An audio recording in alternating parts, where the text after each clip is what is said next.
പശ്ചിമേഷ്യയിലെ ഗസ പൂർണ്ണമായി പിടിച്ചെടുക്കാൻ ഇസ്രായേൽ പ്രധാനമന്ത്രി ബെഞ്ചമിൻ നെതന്യാഹു ഉത്തരവിട്ടു എന്ന രീതിയിൽ വാർത്തകൾ വരുന്നുണ്ട്. മാത്രമല്ല അവിടെ പട്ടിണിയൊന്നും നെതന്യാഹുവിന് ഒരു വിഷയമല്ല. ഗസയിലേക്ക് ഭക്ഷണം വിതരണം ചെയ്യാൻ പോയ 22,000 ട്രക്കുകൾ ഇസ്രായേലി സേന തടഞ്ഞിട്ടു, അവരെ കടത്തിവിടുന്നില്ല എന്ന സങ്കടകരമായ വാർത്ത കൂടി വരുന്നു. മനുഷ്യൻ്റെ ദാരിദ്ര്യത്തെക്കുറിച്ചോ മനുഷ്യൻ്റെ പട്ടിണിയെക്കുറിച്ചോ ലേശം താല്പര്യമില്ലാത്തൊരു പ്രധാനമന്ത്രിയാണ് ഇസ്രായേൽ ഭരിക്കുന്നത് എന്ന വാർത്ത കൂടി വരുന്നു. Good morning Bibi James.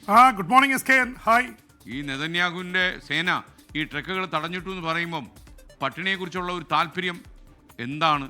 ഈ 22,000-ലേറെ ട്രക്കുകളാണ് ഈ ഗസയിലേക്ക് കടക്കുന്ന അതിർത്തിയിൽ തടഞ്ഞിട്ടിരിക്കുന്നത്. 22,000.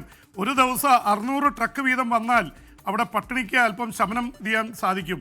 ഇതുവരെ കടത്തിവിട്ടിരുന്നത് 80 ട്രക്കുകൾ വീതമാണ്. അത് ഈ കടലിൽ കൊണ്ടുപോയി ചെറിയ കായം കലക്കുന്നതിന് പോലെയുള്ള അവസ്ഥയാണുള്ളത്. അതുകൊണ്ട് തന്നെ ആൾക്കാർ ഇങ്ങനെ മരിച്ചുകൊണ്ടിരിക്കുകയാണ്. ഈ മണിക്കൂറുകളിലും 5 പേർ പട്ടിണി മൂലം മരണമടഞ്ഞ സ്കെയിൻ. അപ്പോൾ പട്ടിണി കിടന്ന് മരിച്ചവർ മാത്രം 180 എന്ന് മാത്രമല്ല, ഈ ഇസ്രായേലി ആക്രമണത്തിൽ 21 മാസത്തിനുള്ളിൽ കൊല്ലപ്പെട്ടവരുടെ സംഖ്യ 61,000-ലേക്ക് മാറുകയാണ്. ഞാൻ ഇതേക്കുറിച്ച് ഒരു മണിക്കൂർ മുമ്പുള്ളപ്പോൾ 45 പേർ കൊല്ലപ്പെട്ടു എന്നായിരുന്നു. ഇപ്പോൾ അത് 74 അപ്പോൾ ഈ മണിക്കൂറുകളിലും ഇസ്രായേലി യുദ്ധവിമാനങ്ങൾ ഗസയിൽ മരണം വിതയ്ക്കുകയാണ്. 74 പേർ കൊല്ലപ്പെട്ടിരിക്കുന്നതിൽ 36 പേർ ഭക്ഷണത്തിന് വേണ്ടി ക്യൂ നിന്നവരാണ്.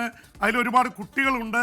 ഈ രീതിയിൽ അതിക്രൂരമായിട്ടുള്ള ആക്രമണമാണ് ഇസ്രായേൽ സേന ഗസയിൽ നടത്തിക്കൊണ്ടിരിക്കുന്നത്.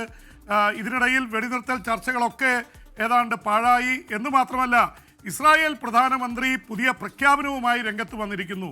ഗസയെ പൂർണ്ണമായി പിടിച്ചടക്കാൻ ഇസ്രായേൽ തയ്യാറായി എന്നുള്ള പ്രഖ്യാപനമാണ് വന്നിരിക്കുന്നത്. എന്ന് മാത്രമല്ല, ഇസ്രായേൽ പ്രധാനമന്ത്രി ഇസ്രായേലിൻ്റെ സൈനിക തലവൻ ആയിട്ടുള്ള ഇയാൾ സമീറിനെ വിളിച്ചു പറഞ്ഞിരിക്കുന്നത്, നിങ്ങൾക്ക് ഈ പണി ചെയ്യാൻ പറ്റില്ലെങ്കിൽ രാജിവെച്ച് പൊയ്ക്കോളൂ. കാരണം അവിടുത്തെ ഡിഫൻസ് ഫോഴ്സസ് എതിരാണ്.